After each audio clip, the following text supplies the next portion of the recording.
Hello बच्चों, let's start the question. The question says the number of possible dichloronitrobenzene isomers is. ठीक है, उसमें first option है 3, second option 4, third option 6 and fourth option 8। Okay, तो सबसे पहले हम यहाँ पे की कंसेप्ट की बात करते हैं।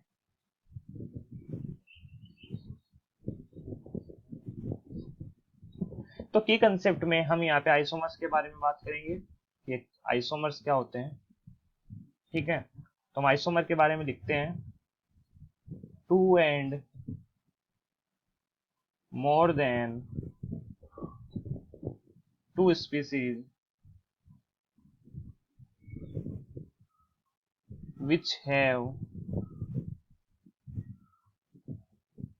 same physical properties।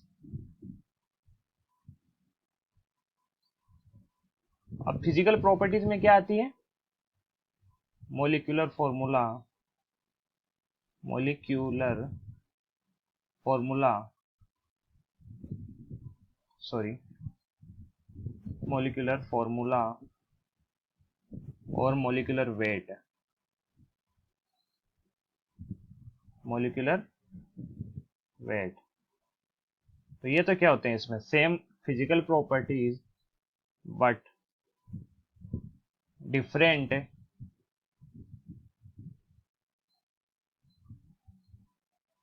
Chemical formula.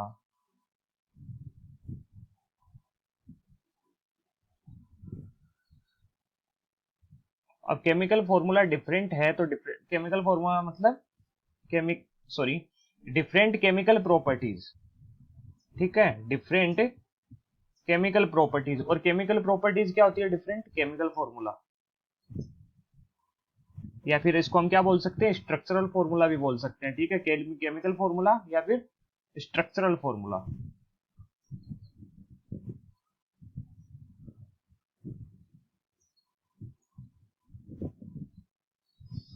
ठीक है, आर कॉल्ड आइसोमर्स।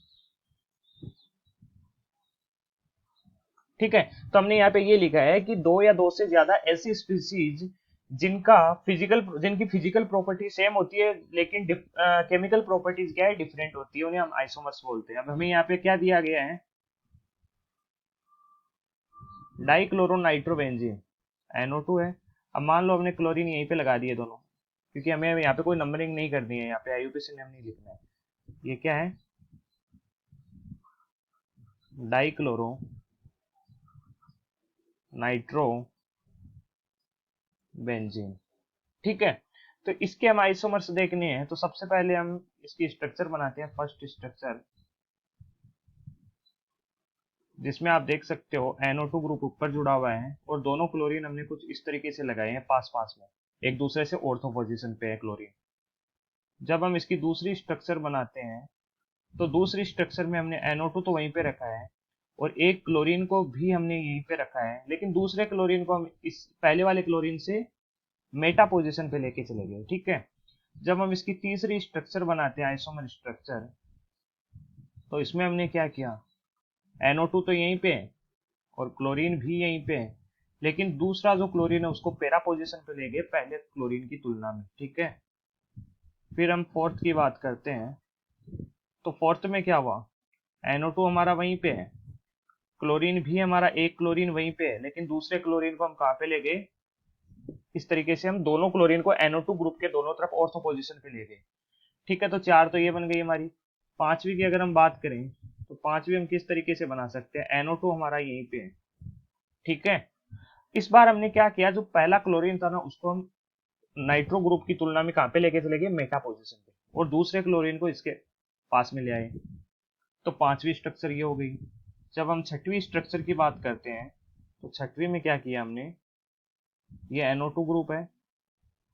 ठीक है, और जो दोनों क्लोरीन है उसमें एक क्लोरीन तो यहीं पे छोड़ दिया और दूसरे क्लोरीन को हम यहाँ पे लेके चले गए। ठीक है, इसको मैं क्लोरीन को सही लिख देता हूँ।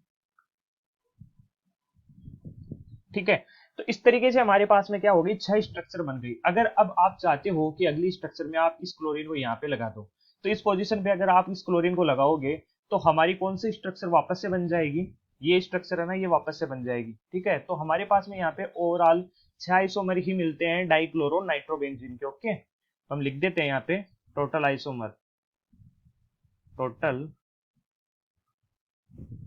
isomers is equal to 6. Okay, so the correct answer is option C. Okay, I hope you understand. Thank you.